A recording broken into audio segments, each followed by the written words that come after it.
नमस्कार, आज की मेरी यात्रा है कोयम्बटूर, तमिलनाडु के लिए।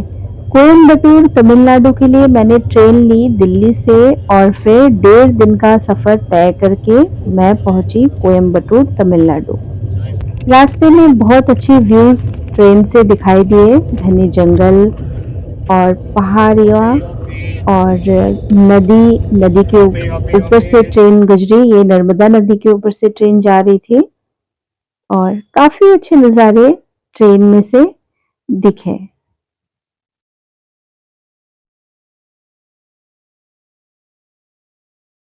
और इसी तरीके से एक दिन ख़त्म हो गया और फिर दूसरा दिन, ये दूसरे दिन की सुबह और ट्रेन में ही मैंने खाना-पीना किया था मतलब ट्रेन की जो पेंट्री होती है उसी में से मैंने ब्रेकफ़ास्ट, लंच, डिनर मँगवाया था। और ये अगले दिन की शाम और सनसेट का व्यू, कुछ रैंडम फ़ोटोग्राफ़ी की मैंने ट्रेन से ही। और फिर शाम और ढलने लगी और शहर के नज़दीक मैं पहुँचने लगी और फिर मैं पहुँच गई कोयम्बटूर।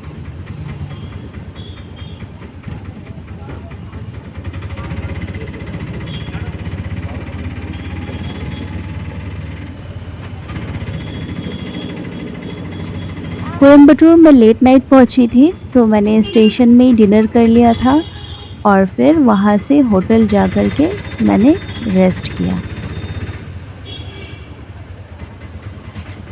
अगले दिन सुबह फिर मैं निकली शहर घूमने, तो सबसे पहले मैं गई जीडी कार म्यूज़ियम।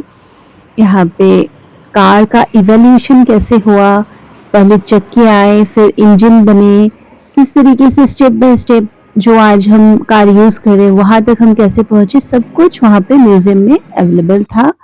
और काफ़ी अच्छे से बताया हुआ था उन्होंने वीडियो ग्राफी के थ्रू और फ़ोटोग्राफ के थ्रू उन्होंने सब कुछ डिस्प्ले किया हुआ था। देखिए इंजन का इवोल्यूशन कैसे हुआ, डिफरेंट टाइप के इंजन यहाँ पे रखे हुए हैं। पहले किस तरीके से कौन से ऑयल से चलते थे, कैसे चलते थे, सब कुछ यहाँ पे डिस्प्ले में लगा हुआ था और बहुत अच्छा म्यूज़ियम था। काफ़ी अच्छा देखने लायक है, कोयम्बटूर में जब भी आप आएँ ज़रूर विज़िट करें। ये काफ़ी अच्छी जगह है, मुझे तो बहुत अच्छा लगा यहाँ आके। ये देखिए कैसे-कैसे हम लोग पहले कैसे कार यूज़ होते थे पुराने ज़माने में, फिर अभी मॉडर्न टाइम में कैसे कार यूज़ हो रहे हैं, सब कुछ यहाँ पे डिस्प्ले में है। और ऐसी कारें तो मैंने पुराने बॉलीवुड मूवी में ही देखी हैं।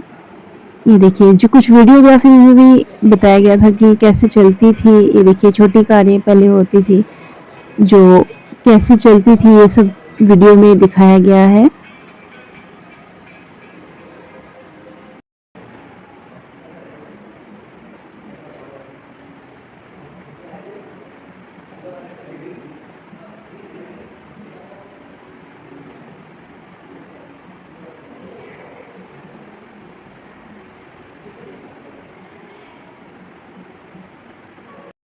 और डिफरेंट टाइप की कार ये देखिए पूरे लाइन से लगाई हुई थी और बहुत अच्छा लग रहा था देखने में, अलग-अलग कलर की, अलग-अलग डिज़ाइन की, अलग-अलग टाइम की, तो बहुत मज़ा आता है देखने में।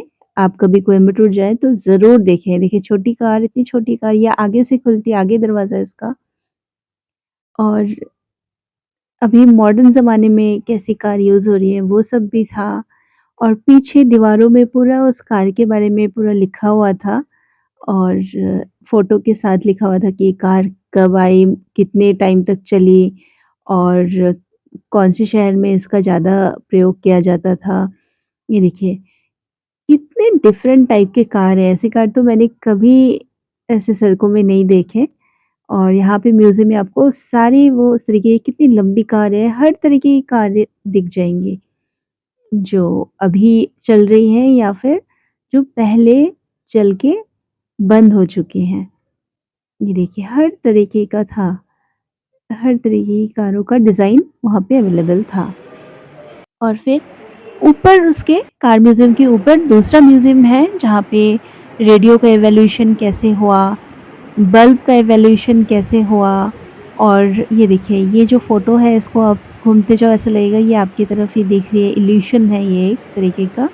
इस तरीके की काफ़ी चीज़ें प्रदर्शनी में लगाई हुई थी। और ये 3D होलोग्राम फैन है। औ और यहाँ पे देखिए बल्ब, पहले कैसे बल्ब यूज़ होते थे, इतने बड़े-बड़े बल्ब होया करते थे। फिर आज के एलईडी बल्ब कैसे आए, ये जीडी नायडू जी के बारे में पूरा लिखा हुआ था।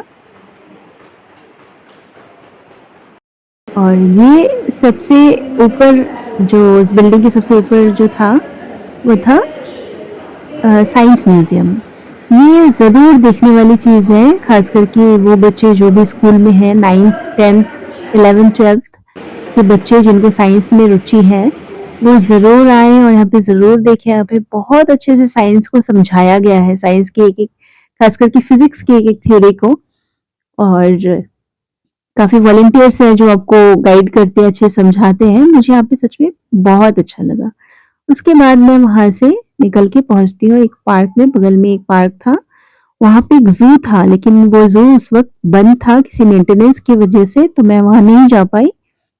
फिर मैं चली गई मरुदा मलई टेम्पल में। मरुदा मलई भगवान कार्तिक का मंदिर है और ये ऊँची पहाड़ियों में है। और ये पहुँचते-पहुँचते शाम हो गई थी, मंदिर का द्वार है और यहाँ से पूरा शहर दिखता है। और यहाँ पे शाम की आरती भी देखने का सौभाग्य मुझे प्राप्त हुआ और प्रसाद भी मिला। ये मंदिर का गेट है, काफ़ी ऊँचा है और दूर से दिखता है। देखिए शहर कोयम्बटूर दिख रहा है यहाँ से। और काफ़ी शांत वातावरण था, बहुत ज़्यादा भीड़, बहुत ज़्यादा शोरगुल नहीं था। मंदिर के पुजारी कुछ भजन गा रहे थे, वो सुनाई दे रहा था। कुछ मंत्रोच्चारण हो रहे थे, वो सुनाई दे रहा था। तो काफ़ी पॉज़िटिव वाइब थी यहाँ पे। उसके बाद मैं यहाँ से निकल के एक कॉफ़ी पीती हूँ और फिर रात का डिनर करती हूँ और इसी तरीके से कोयम्बटूर का पहला दिन मेरा समाप्त होता है। होटल जाके फिर रेस्ट करती हूँ और फिर अगले दिन सुबह उठ कर के मॉर्निंग वॉक के लिए निकलती हूँ। मेरे होटल से पास में ही एक पेरियाकुलम, एक लेक टाइप का था, वहाँ पे किनारे पे मैं वॉक करती हूँ। ये लेक भी काफ़ी अच्छा था, यहाँ आस-पास ज़्यादा भीड़ नहीं थी, शांत वातावरण था, कुछ रैंडम फ़ोटोग्राफ़ी करती हूँ और फिर मैं वापस होटल में आके रेडी होकर के निकलती हूँ। दूसरे लोकेशन के लिए मैं जा रही हूँ मालम पूजा डैम के लिए। और मालम पूजा डैम कोयम्बटूर से तकरीबन 50 किलोमीटर दूर है। रास्ते में रुकती हूँ, ये तार के पेड़ से जो फल निकलता है, जब वो थोड़ा कच्चा रहता है, तब उसमें से ये निकलता है। ये खाने में काफ़ी टेस्टी होता है और हेल्दी भी होता है। जैसे नारियल होता है, नारियल जब पूरा हो जाता है तो व्हाइट हो जाता है अंदर, और जब हरा रहता है तो उसके अंदर से लोग पानी पीते हैं। सेम ऐसे ही ताड़ का जो पेड़ होता है, उसके जो फल होते हैं, वो जब हरे रहते हैं, ये तो फिर भी ब्लैक-ब्लैक से हैं। मैंने जो पहले खाए हुए हैं, वो हरे वाले जो होते हैं वो और ज़्यादा अच्छे निकलते हैं और अच्छे टेस्टी होते हैं। तो यहाँ पे मैंने देखे थे रास्ते में, तो मैं रुक गई थी ये खाने के लिए। तो ये जो भैया निकाल के दे रहे थे, ये बिल्कुल ही मतलब इस पत्ता उन्होंने ऐसे बनाया हुआ था, इसी में दे रहे थे, ना कोई प्लास्टिक की प्लेट, ना कोई चम्मच। इसी में से एक वो स्पून टाइप का एक दे देते हैं निकाल के, तार का ही एक पार्ट, ऊपर का जो हार्ड पार्ट होता है, स्पून यूज़ करने के लिए। और एक अलग चीज़ मैंने देखी, हांडी से इन्होंने कुछ पानी निकाल के इसमें डाला, ये अलग था। ये हम लोग नहीं खाते, प्योर उसी को खाते हैं। तो यहाँ पे मैंने खड़े होके खाया और फिर आगे निकली तो फाटक बंद था। थोड़ी देर यहाँ पे वेट किया और फिर फाटक खुलने के बाद फिर आगे की यात्रा की। काफ़ी हरा-भरा है कोयम्बटूर शहर और फिर मैं पहुँच गई वहाँ पे। ये ऊपर उड़न खटोला भी था, कुछ रैंडम फ़ोटोग्राफ़ी की, एक ब्रिज था, वहाँ पे मैंने फ़ोटोग्राफ़ी की और फिर यहाँ पे जो डैम से जो पानी निकला हुआ था एक साइड में, वहाँ पे ये बोटिंग का भी अरेंजमेंट किया हुआ था। तो मैंने भी यहाँ पे टिकट ली और फिर बोटिंग के लिए मैं भी तैयार हुई और बोटिंग मैंने भी की। कम से कम 45 मिनट बोटिंग की। काफ़ी मज़ा आया, पानी काफ़ी अच्छा था, क्लियर साफ़ पानी था, ठंडा पानी था, लेकिन धूप बहुत ज़्यादा थी। यही है साउथ में धूप बहुत ज़्यादा होती है, तो कोयम्बटूर में धूप बहुत ज़्यादा थी लेकिन फिर भी बोटिंग में मज़ा तो आ रहा था खूब। कम से कम 45 मिनट तक बोटिंग का मज़ा लिया और ऊपर उड़न खटोले में लोग चलते हुए, ये देखिए ये डैम है, इसके द्वार जब खुलते हैं तो उस तरफ से यहाँ पे पानी आता है। तो मैंने भी पूरा कवर किया हुआ था क्योंकि धूप की वज़ह से। और फिर ये जो फ्लैग है रेड फ्लैग, इसके उधर नहीं जा सकती क्योंकि उधर गहराई बहुत ज़्यादा है, तो इस तरफ ही मैंने अपने बोट को मोड़ लिया था। ये ऊपर उड़न खटोला और काफ़ी खुला हुआ वाला है, ऐसा नहीं कि बंद वाला है, पैर आपके लटकते रहते हैं तो हवा में, वही मज़ेदार है उड़न खटोला। तो लोग जो ऊपर से जा रहे थे वो भी काफ़ी मज़े में थे। ये मैं बोट को यहाँ पे फिर ले आती हूँ और जो भैया होते हैं, वो इसको रस्सी से खींच कर के किनारे में लगा देते हैं। ये रस्सी से खींच कर के बोट को किनारे में लगा देते हैं। फिर वहीं आस-पास का व्यू काफ़ी ग्रीनरी थी और ये देखिए पानी आता हुआ डैम का। और मैंने एक हैट खरीद ली रास्ते में धूप की वज़ह से, वहीं पे हैट बिक रहे थे तो मैंने एक हैट खरीद ली थी धूप से बचाव करने के लिए।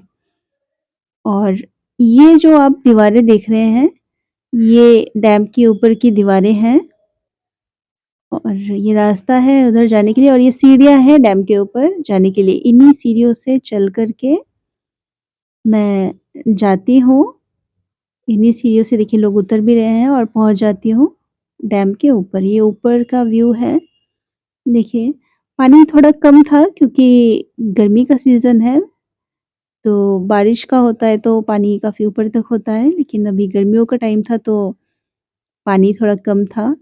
ये ब्रिज की ये आवाज़ सुनिए।